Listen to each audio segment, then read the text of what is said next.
Some of the greatest television shows from Marvel and DC's history weren't expected to be as incredible as they were. Superhero shows have come a long way from the formulaic and predictable adventures of the early 2000s. For years, many small-screen adaptations to pale in comparison to blockbuster movies.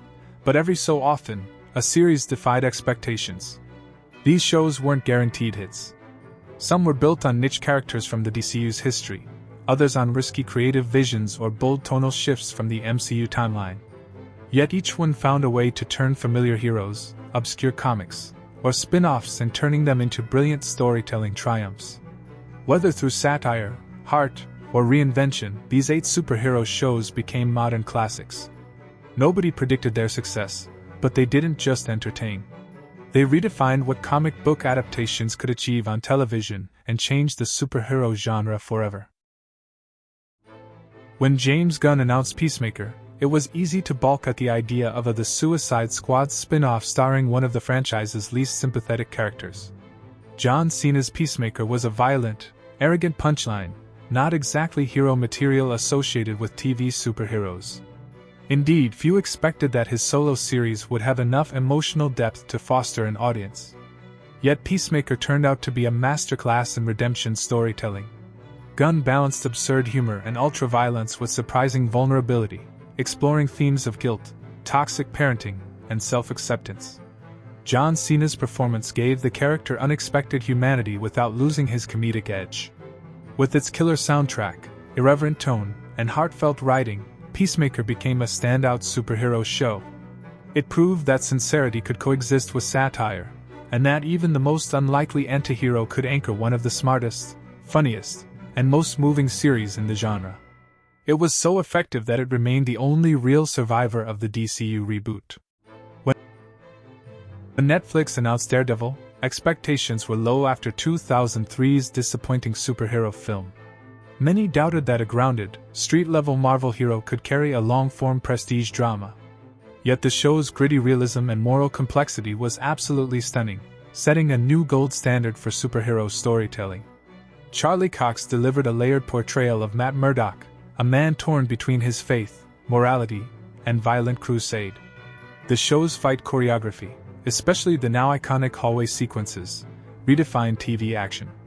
It was visceral, emotional, and deeply human in ways the genre had rarely achieved.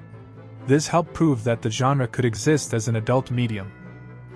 By weaving philosophical and legal dilemmas into its crime-drama framework, Daredevil elevated superhero television. It wasn't just about mass justice. It was about the cost of doing what's right. Against all odds, a small-screen adaptation of Marvel's Blind Vigilante became one of the genre's finest masterpieces. On paper, The Boys looked like another edgy superhero parody, all shock value and cynicism. Its first trailers promised violence, profanity, and nihilism. Noon could have realized it would also deliver some of the sharpest social commentary and emotional storytelling in modern television. By flipping the superhero mythos on its head, The Boys exposed the dangers of unchecked power, corporate corruption, and celebrity worship. Karl Urban's Butcher and Anthony Starr's terrifying Homelander embodied a world where heroism is commodified and morality is meaningless. It evolved into a startling satire on American culture, touching on several major issues. Despite its brutality, The Boys has remarkable heart. Its characters are broken, hopeful, and vengeful, forming one of the most striking ensembles in any superhero series. Far from simple satire, it's a fearless exploration of power and humanity, turning an outrageous concept into a darkly brilliant masterpiece.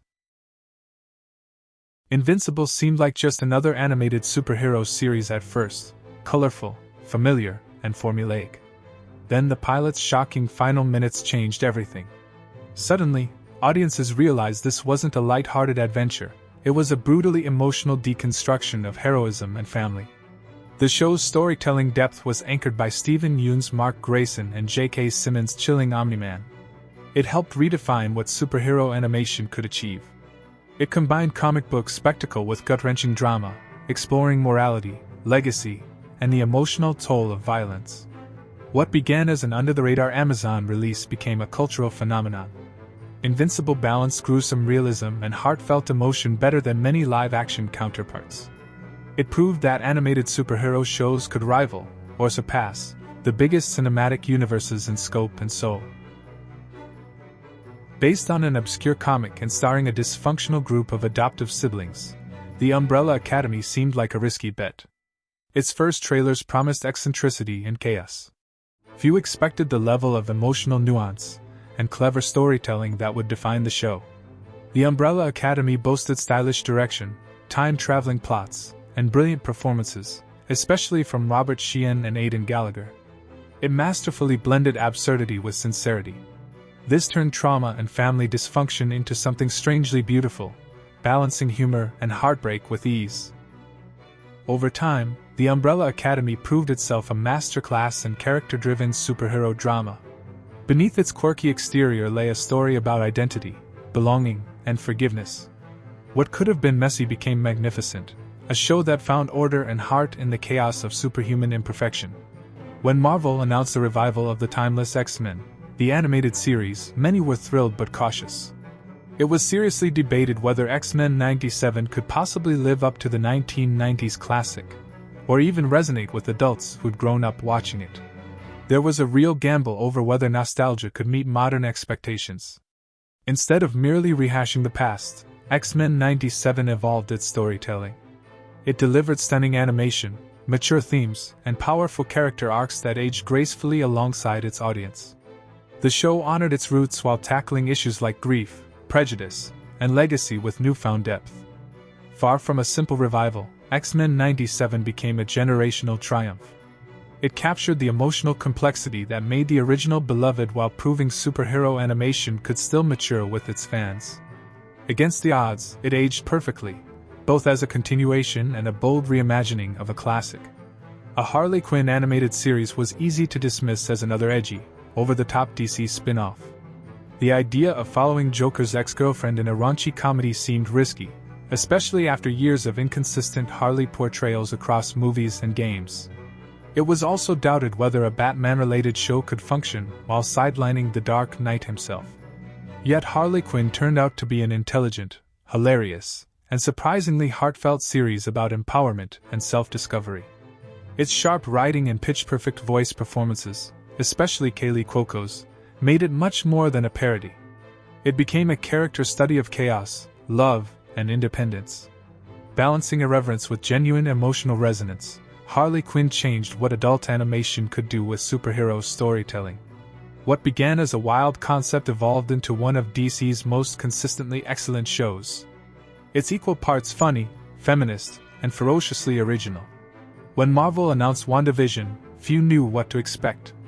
A black-and-white sitcom inside the MCU sounded bizarre, and it was unclear if the studio could repeat its movie magic on television.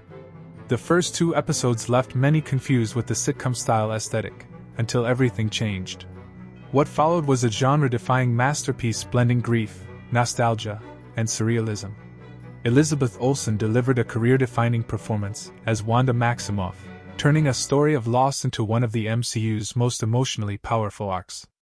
Each WandaVision episode peeled back another layer of her trauma and denial, while moving through years of television technology.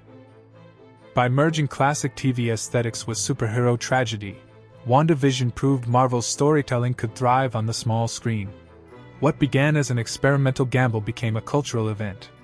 It's one of the most original, hauntingly beautiful series in the MCU's history.